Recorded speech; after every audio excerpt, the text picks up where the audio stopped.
a guy goes out there, look, humility is great, okay? And I think it's almost like one of the personality types. There's like certain archetypes in MMA where you have, you know, the guys that are very much like straight-laced and they wear a nice suit and tie and they can go and do an interview on, you know, Good Morning America and represent the sport the right way, the proper way, the way that, you know, and then there's the other guys that are a little more like, you know. Who wants to see that? I know, this is the point. To see that, right? If you get like we've done a bunch of TV stuff now, and you get two guys on there. I mean, who's two super classy guys like that are borderline boring? You know what I mean? George St. Pierre is the classic example of that, of the dude who, let's say him and Carlos Condit. I mean, what happened leading up to that fight? Because Carlos is a badass fighter. He's amazing. But, you know, he's a very mild-mannered individual. I'm not saying anything negative about him. I'm a big fan of Carlos. Big fan. But if them two were just trying to promote the fight, I can't imagine it would be must-see TV, and it wouldn't compel you to want to watch the fight. Maybe if you're a true fan of mixed martial arts and you know what these guys can do, you think, oh, yeah, this is going to be a great contest. But if you're trying to suck people from the mainstream that are just maybe channel surfing that morning, and then they see something and they go, oh, fuck, whoa, this is going to be good. I want to see this. I want to tune into this. I want to give up my Saturday night and potentially $50 from my pocket to watch this fight. You've got to make it interesting. No, I agree completely. But look, I'm not saying that there's not room for those guys, but the truth of the matter is what the fans want to hear is they want to hear a guy say, I'm going to go in there and I'm going to destroy every man that's ever been put in front of me. I don't care how big they are. I don't care how tough they are. I don't care what their record is. I'm the baddest man on the fucking planet, and I deserve all the accolades in the world. That's what fighting is about. That's what sports in general are about, you know? Like, who wants humility when it comes to their team? If I'm watching football, I don't want my football team to kind of come out and be like, well, you know, may the best team win. I want to see a bunch of fucking animals. I want to see them literally scream into the air, and I want to see them tear apart pictures of their opponents' family members, and I want to see them wishing death upon their opponents, and I want to see them go to battle. I don't want to see a fucking nice, friendly game of anything. I want to see war, and I think MMA is the one sport that it's truly like, it's as animalistic as it comes. It's built into the sport, you know? Well, no, 100%. And that's why, I mean, I alluded to this at the press conference in Toronto. I said, maybe I won't retire because of this reason. It leads into what you just said. Like the process of a training camp, okay, I went from being overweight, you know, like a little bit annoyed with my appearance because I put some weight on them throughout the year. I had 2 knee surgeries, blah, blah, blah, whatever. Right, being a bit overweight to now being a fucking killer. Okay, I've lost weight. I'm faster than I've ever been. I'm stronger than I've ever been. My jiu-jitsu's good. My striking's sharp. I knocked out 3 people in the gym last week. Okay, 1 guy Monday, 2 guys Wednesday in consecutive rounds in sparring. I knocked 3 guys out. I feel awesome. I feel like a fucking killer. Okay, and I feel on top of the world. I feel like a world champion. So I'm going to go out there and I'm going to fucking say it. I'm going to say, listen, George, you've made a mistake. Okay, because we're going to fight and you're saying that you're going to step across from an octagon 15 feet away from me. The referee's going to say fight, and then you're going to come at me and try and knock me out unconscious. And you can dress this up and talk about respect and talk about discipline and dignity and talk about martial arts and fucking bowing and all this crap all you want. But at the end of the day, 2 people are getting into a cage and we're trying to almost kill each other. We're trying to beat the other person into submission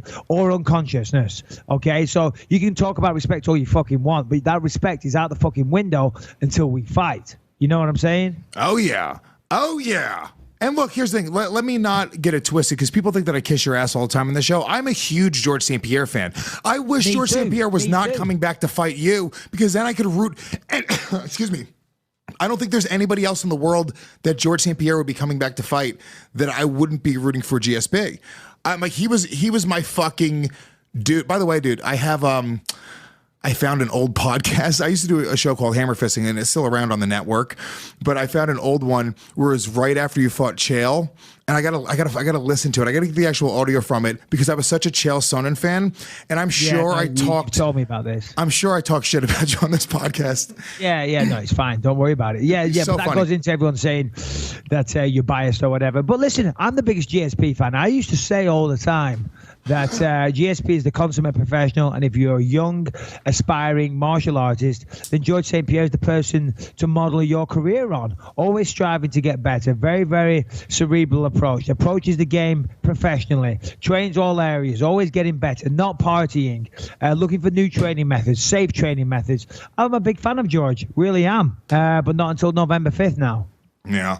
Let me ask you a question, because your trash talk is probably the best it's ever been I've seen. But what I did, me and Mike Harrington over here, one of the producers here at Guest Digital, we ended up putting together our own list of the top 5 trash talkers, not including you, Michael Bisping. This is just other people, because you're number one. Well, look, we're not. This isn't even me kissing your ass here, all right? Hey, no. Listen, McGregor's good, man. McGregor's, and listen, I don't even go out there and consider myself a trash talker. This is just, for the most part, who I am. We've done a show together now for almost 2 years, Lewis. Yeah. You know, when I'm at those press conferences, that's just my personality. You know, and you either like it or hate it, and especially if I'm going to fight. So it's not like I'm trying to trash talk. Yeah. It's like so here's the thing. This is what it all boils down to, and we'll get into your game in a second. I get offended by somebody thinking they can beat me in a fight, right? Yeah. Simple as that, and that's it. So the fact that this guy signed a bout agreement and we're going to fight, I do nothing better in this life than fighting. That's why I'm the champion of the world. That's why I love it. That's why I dedicate myself so much. I'm going to fight this guy. So basically, this guy is saying to the world, I can beat Bisping. And a lot of people are jumping on that bandwagon and saying, yeah, we also believe George can beat him. So guess what? Fuck you. Fuck you all if you support George. I'm going to tear this guy a new asshole, and then we'll see what's up. Do you know what I mean? So it's not like trash talk is a thing. It's like, no, this is my life, and you think you can beat me, so I'm going to tell you to go fuck yourself in various other manners. But anyway, but let's talk about something with a little more meat and potatoes. I cannot wait till November 6th when he can have a fucking carb, and I just can't stop hearing the fucking angry cuntiness in your voice. Dieting. Oh. Are you miserable right now, or is it like daily life like fucking? I don't really know what it's like. What you're? I mean, 2 weeks away, or a little bit more than that, but 2.5 weeks. 3 weeks. Yeah, 3 weeks away. 2 weeks, 5 days away from the biggest. Yeah. But in terms of fight weeks, training weeks, business weeks, it's 3 weeks. So we just had the. We just had the weekend. I got 3 weeks ahead of me. Pretty much life is the same. It's like Groundhog Day every day. And it's at this part of it here where you start getting a little fed up with it. You know, I get out of bed every morning, have a coffee, and then get on the treadmill. Every single bloody morning. Do 3 miles on the treadmill, come in, sit there in my underpants and my Nikes, and then have some breakfast, and then off to the gym. So same shit every day. It's all good. Do you know what? I enjoy it. I love it. Just some days it just becomes a bit of a drag. Because as I say, it's kind of like Groundhog Day, but it is fun. I'm doing what I love to do, especially when it's going well. That's when it's really good. You know, when you're making strides, you're learning, you're getting better, and it's paying dividends. See, I'm performing better than I ever have done. Really have. I'm relaxed. That is the key to fighting. The key to fighting, and Connor mentioned it about Floyd after after they boxed. He said he's a composed motherfucker in there, and that's what it's all about. How composed you are in a fight. See, I used to fight very frantically, very frenzied. My mind was going a million miles an hour, and I was almost panicked in there, skipping about too much, moving for no reason. But now I'm very, very composed, cool, calm, calculated, not wasting energy. But you got to get to a certain level of experience before you can operate like that. And of course, doing it in training is one thing, then crossing it over to sparring is another thing, and then doing it for real in the fight is another thing. I feel I'm there, but we'll see where George is at. This is where he may struggle with the ring rust, with the 4 years away, Yeah, well, you said before, you kind of touched on it. You said, so now you're thinking about not retiring now. This is kind of a new, you've really been going back and forth kind of with this idea.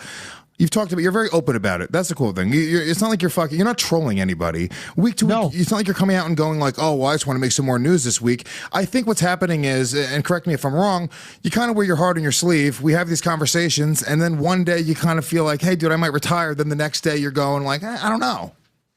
Yeah, well, no, that's exactly what it is. As I say, because people, journalists, in every interview I do now, they bring it up to me. Oh, you said you're going to retire after this. I'm like, no, that's what I'm saying is some people around me in my camp are like, and certainly my wife, who stuck by me through thick and thin over all these years, they're like, listen, when are you going to move on? Because it's stressful for everyone else involved. It's stressful for my wife. And it's a dangerous sport. It is. And they're like, listen, you've done everything you can. You've made money. You've done this. You've become the world champion. That's the main goal. You did it. You became the champion. That doesn't last forever. Okay, it doesn't last forever. And at 38, almost 39, you can't do it forever. So we were just chatting. I was like, yeah, because it would be awesome. How awesome would that be after to beat George St. Pierre, Madison Square Garden, take the gloves off, put them on the ground, big retirement. Oh, confetti falls from the ceiling. Everyone's fucking happy. It's great. Sounds like a fairy tale. Sounds like the perfect way to end. Only problem is if you don't do that, then you get another fat paycheck pretty soon. Yeah. Do you know what I mean? Right. So I'm like, yeah, that is great, but I do enjoy doing this. I do enjoy it. And one day you ask me, I'm like, yeah, because I do have things lined up. I have some movies, some acting projects next year. And if I focused on that more full time, then that would be more lucrative. Yeah. So yeah, you're right. I just wear my heart on my sleeve. That's all it is. What do you want to do? Like, perfect fucking scenario right now. What is it that you really want to forget? Let's say everyone else is out of it. All the other bullshit comes in. You come out. You knock out George St. Pierre in the second round. You walk out without a scrape on you. You feel better than you've ever felt in your entire life. You said the best fucking training camp of your life. You feel like $1 million. You look good. Now you got abs in the mirror. Because I think a big part of the retirement talk, you were looking in the mirror. You didn't have any abs. You were like, fuck it, dude. I can't do this anymore. I got those abs. No, far from it. Far from it. But. No, in a perfect world, I would guess. In a perfect world, I beat GSP, then we get a quick turnaround, and then I fight Robert Whittaker,